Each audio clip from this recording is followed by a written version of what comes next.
Well, welcome everybody. I'm MJ Bolt. I'm the host of UnBolted, and we have Pam Orebaugh with us today, who is running for School Board Director, Position 5 in Central Valley School District in Spokane Valley. Welcome, Pam. Well, I appreciate, thank you. I appreciate you having me, and I'm excited. I'm very excited to chat with you today. So this is good. Yes, I think it's so important. I'm excited to provide this opportunity too, because so many people don't get a chance to know the candidates that are Mhm, running, and our mhm, school board positions are so important. The issues mhm. that are at hand are so important to our communities. So, again, thanks for being with us today, Pam, and congratulations on getting the endorsement of the Spokane County Republican Yeah, Party. that's huge. There's a dual endorsement, so both you and the other candidate, Rob Weinbarger, got the endorsement, Mhm. and that's why I'm here interviewing you today. So, Pam, tell us about yourself, your background, and why you are running for this position. What motivated you to run for the school board again? That is a loaded question, MJ. So, my gosh. So, my background, kind of an overview. I am a nurse, and I've been a nurse educator for the last 7 years. So, taking from the clinical and now teaching and doing curriculum, everything related to it's higher ed, but it still is education. And I have a master's in nursing with an educational emphasis. So, I can bring that knowledge to the school board. I'm a mom of five.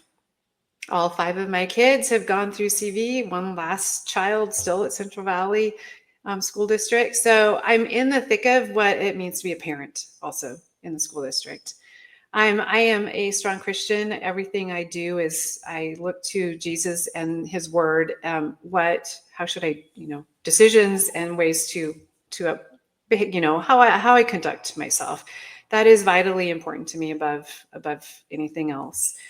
Um, so it's kind of, I was born and raised in Missoula, Montana. I've been in the Spokane area since the early 90s, though. So lived in Spokane longer than anywhere else, as far as that goes. So it's a little bit about, like, kind of married my hubby, wonderful hubby. A little bit about me. I've been on the school board. I was elected in 21. So I just have served a little over 3.5, almost exactly 3.5 years on the school board. So I'm running again because, like you said, it's vital. The school board position is vital, especially right now in this political era, if you want to call it that, where we have a federal government that is very different than our state government, and a state government that is even different than what the majority of our local community wants. And the school boards are really caught in that crosshair.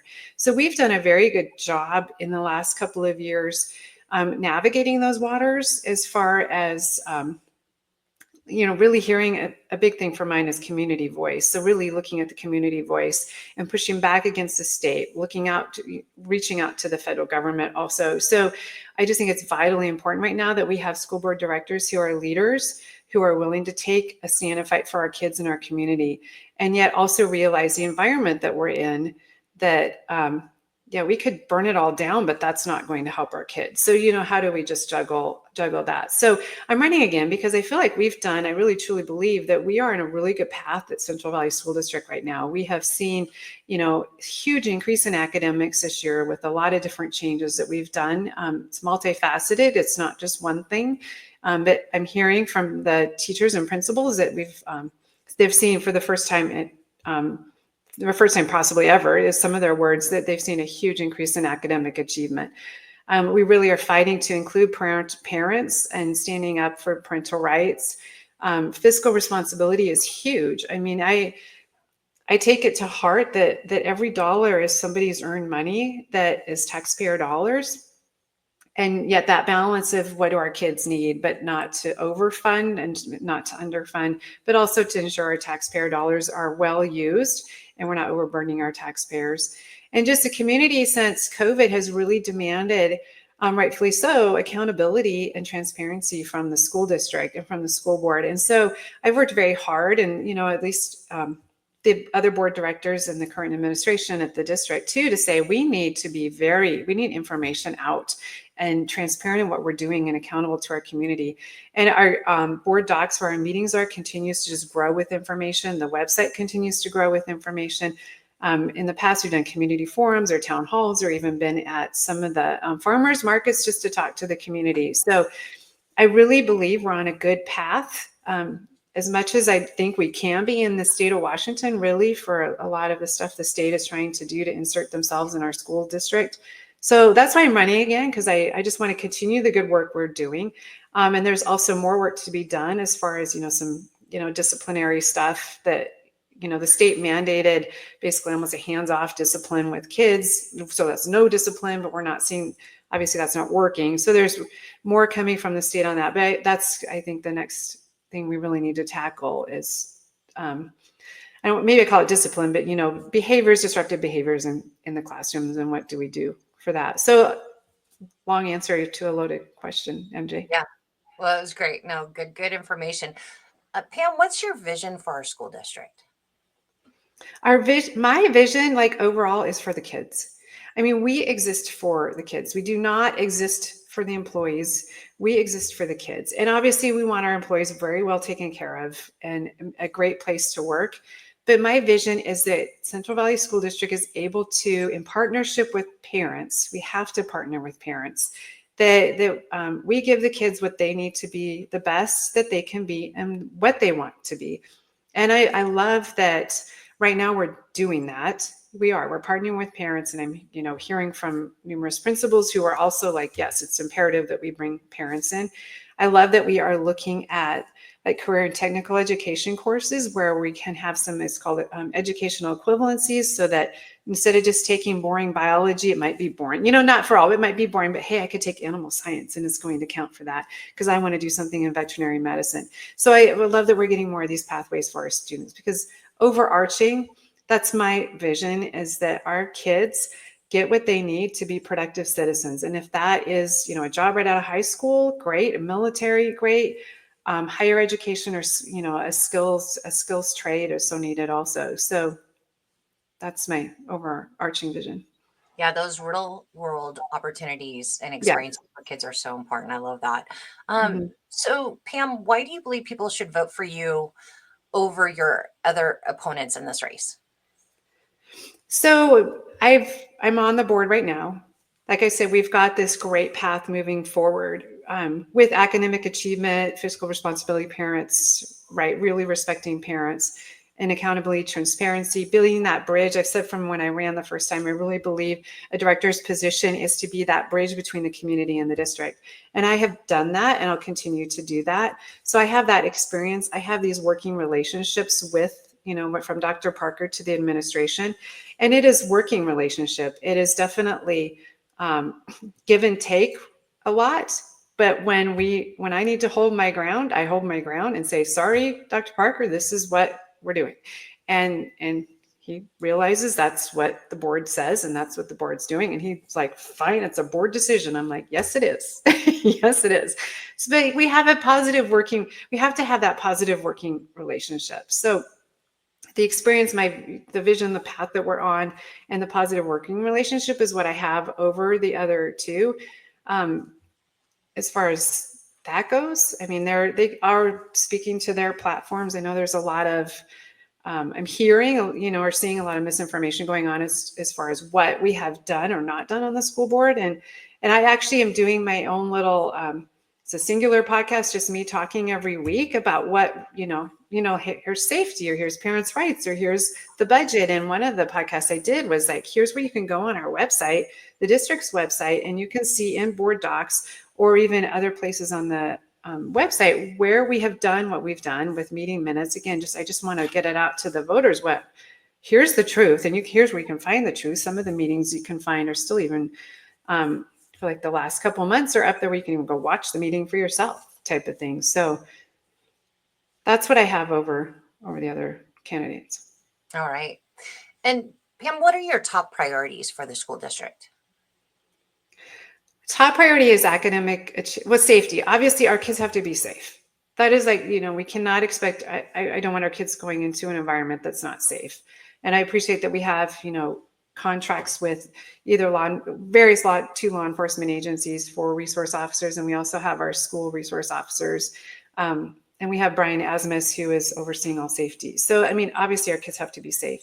And then next is academic achievement, just like I spoke to. And whatever that looks like for each child, it's, the higher achievers getting pushed harder, or the children who are struggling getting the resources to be the best that they can be. And what is your pathway after, what are your goals for your life, and how can we help as a school district get you there? I honestly believe that our community needs a strong public school system. I love that there are great options, though. Should parents want to do private school or homeschool, I love that there's good options. I love that the state has left that alone for right now, so parents still have those options. However, the majority of our children go to public school, and we need a strong public school system that will help each child to be the best they can be. Our community relies on these kids graduating and being good citizens and getting jobs and being skilled and whatever, to uphold our society and our community. So that's Yes, very important, very important. How would you handle a situation where parents, teachers, and administrators disagree on a major policy issue? on a major policy issue. So I think obviously I would just want to gather the facts, and I want to hear them. What is your perspective, and why? And then obviously we have to look at the law. The laws in this state continue to take away local control from school boards. So as much as we might want to do something, we might not be able to do that, or risk them pulling funding or fining us, or such. But I would just want to navigate that with hearing all sides and really looking at gathering facts, investigation, as much as what is going on, and then again, what is the law? What is the law here? But Yeah, for sure. Pam, what role do you believe school board director should play in overseeing the superintendent? well, it's paramount. I mean, we do oversee the superintendent as a school board because we are that elected voice for the community. And any good superintendent, they continue to push back against the board, and any good board should push to the superintendent. And that's what we do with Dr. Parker. I mean, we really have that. I tell people it's a tug of war in a good way. It is that tug of war for power or for control. And we both see that, but we have a respectful relationship. So when I go to him and I say, Dr. Park, John, this is what we need to do. And he'll push back, but Pam, but and I'm like, no, this is what we need. Or at least I want this on the agenda for the board to talk about. So obviously I can push for anything I want, but it's the whole board that votes on it. That's why I keep saying we, because I don't just do things unilaterally by myself other than propose things, but to get anything accomplished, the whole board must vote on it. So I push a lot for things to get on the agenda, or for us to do extra meetings to look at things. Especially when I was president, I was really able to do that. Even as vice president, I worked with Stephanie a lot on that also. So the board oversees the superintendent. However, you must have a positive working relationship, or you're not going to get anything done. Yeah. He just won't. He'll just, whether he would just push back on everything, or who knows what but we must have that good relationship. Now, when I was first elected, I saw it, and so did Denise and Stephanie when they were first elected, that the administrators and even John thought that we were coming in to destroy the school district. And so it took a long time to build that trust with them, that really when we're asking questions, we want to learn, we want to know what's going on. And yeah, perhaps we're going to say you need to change something, but it's not to destroy you. It's because we're here to see what needs changes and make changes, but also to learn. So it's taken a long time to get that positive working relationship with them, that trusting relationship where, when we're emailing and saying, like to the business people, hey, these numbers don't make sense to me. I was calculating all these numbers. I don't understand in your spreadsheet where these numbers are. Can you explain this to me? Instead of them taking that as an attack, they're like, no, they just really want to know what the numbers are. And I told John a long time ago, because he's like, why are you asking so many questions? I'm like, John, I never vote without knowing what I'm voting for. The days are gone where you have a board that just rubber stamps whatever you want. That's gone. Now you have a board who wants questions. We're going to ask questions. We want answers. We want the knowledge, and then we will make a decision. And, give us your input of how this would affect the district. But then at the end, it's a board decision. Yep. And that's what people have elected you to do. Absolutely. So, Yes, Yeah, I absolutely. agree with you on that. Pam, final comments. Is there anything else that you would like voters to know about you or your thoughts or your positions on anything?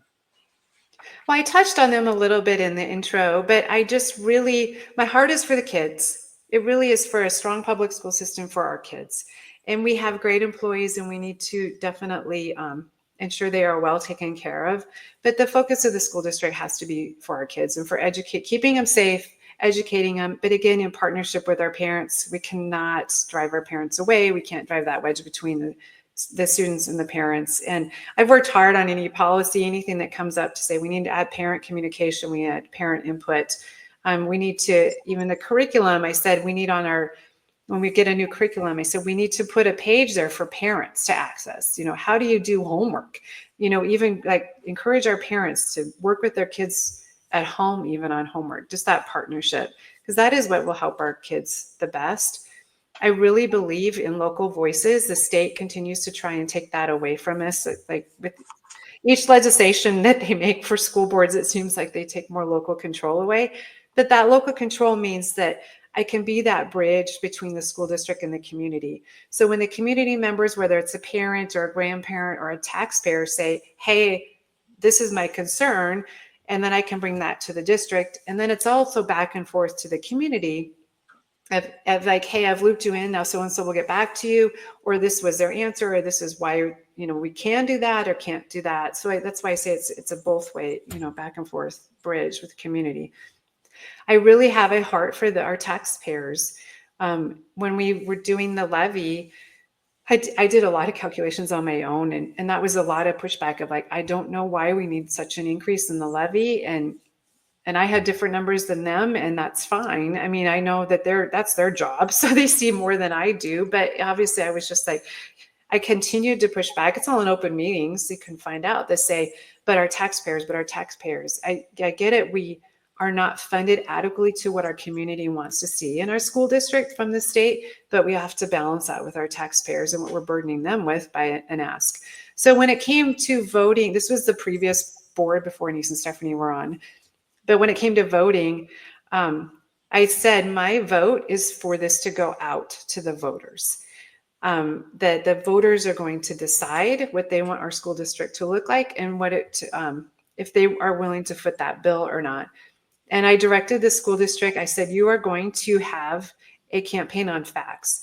You're going to say, this is what the levy covers, and this is what our school district looks like with the levy.